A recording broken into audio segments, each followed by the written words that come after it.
अवधूत चिंतन श्री गुरुदेव दत्त श्री स्वामी समर्थ. माझ्या चॅनलमध्ये तुमचं सगळ्यांचं मनापासून खूप खूप स्वागत, आभार. तुमच्या सगळ्या चांगल्या इच्छा पूर्ण करू अशा आपल्या गुरुचरणी वंदन करून आजच्या व्हिडिओला सुरू करूया.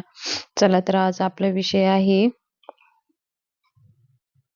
गणेश चतुर्थीमध्ये गणपती बाप्पाला ह्या 5 वस्तू तुम्ही अर्पण करा. तुमच्या सगळ्या मनोकामना पूर्ण होतील.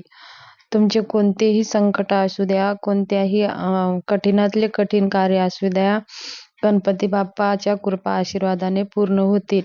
ह्या गणेश चतुर्थीपासून ते अनंत चतुर्थीपर्यंत ह्या वस्तू तुम्ही दररोज गणपती बाप्पाला अर्पण करून आरती करा.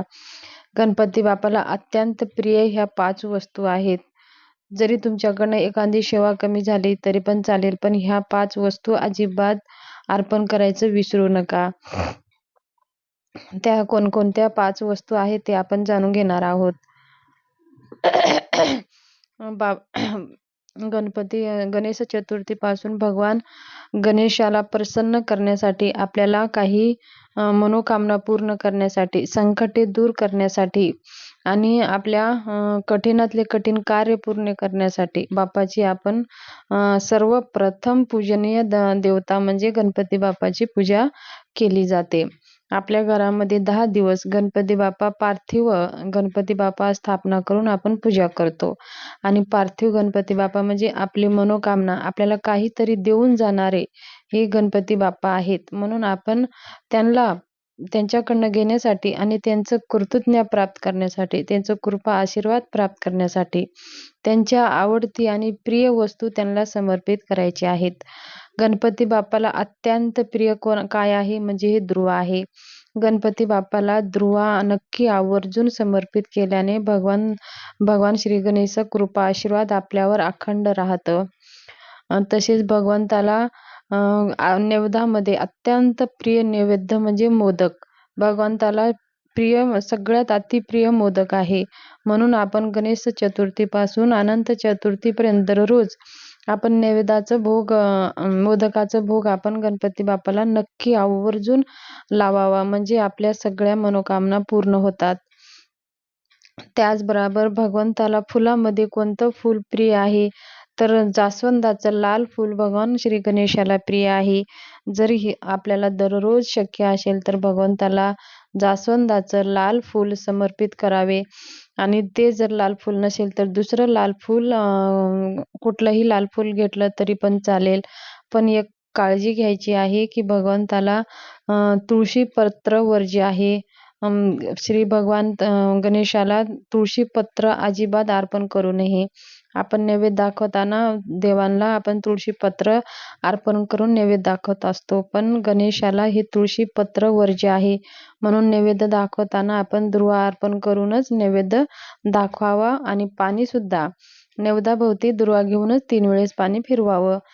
त्याचबरोबर गणपतीला अतिप्रिय म्हणजे लाल शेंदूर सुद्धा भगवंताला खूप अतिप्रिय आहे. गणेशाला अभिषेक केल्यानंतर लाल शेंदूर समर्पित केला जातो आणि कपाळालाही लाल शेंदूरचा टिळा लावला जातो. दररोज अभिषेक करून भगवान गणेशाला लाल शेंदूर अर्पण केल्याने, लाल शेंदुराचा टिका लावल्याने आपल्याला प्रत्येक क्षेत्रामध्ये यश प्राप्ती होते आणि आपल्या सगळ्या कार्य पूर्ण होतात. त्याचबरोबर भगवंताला पानामध्ये कोणते पान प्रसन्न आहेत तर भगवंताला शमीचे पानं प्रसन्न प्रिय आहेत आणि भगवान सुद्धा प्रसन्न होतात. शास्त्रानुसार शमी हा एकमात्र अशी वनस्पती आहे ज्यांची पूजा केल्याने गणेश आणि शनिदेव दोघेही प्रसन्न होतात.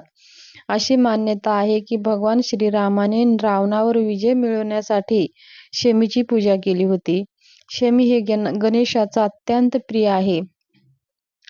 शमी काही पान नियमितपणे गणेशाला समर्पित केल्याने आपल्या घरात सुख, समृद्धी, धन, अखंड लक्ष्मी वाढते आणि अशी मान्यता आहे आणि आपल्या घरामध्ये सुख, समृद्धी, आनंद राहते.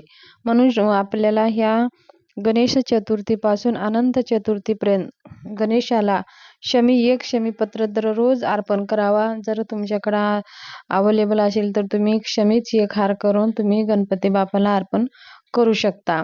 ह्या 5 वस्तू आहेत तुमच्या जीवनातलं सोनं करणाऱ्या ह्या वस्तू आहेत. पार्थिव गणपती आपण स्थापना केल्यावर आवर्जून ह्या 5 वस्तू तुम्ही अर्पण करा. तुमच्या सगळ्या मनोकामना गणपती बाप्पा कृपा आशीर्वादाने पूर्ण होईल. तुमच्या कोणत्याही मनोकामना शिल्लक राहणार नाहीत. हे करून पहा. बघा तुमच्या जीवनात सगळे कार्य पूर्ण होतील. ही छोटीशी माहिती तुमच्याशी शेअर करायची होती. माहिती कशी वाटली? आवडली असेल तर चॅनलला शेअर करा, सबस्क्राईब करा, एक लाईक जरूर करा. धन्यवाद. शुभ दिवस जाओ.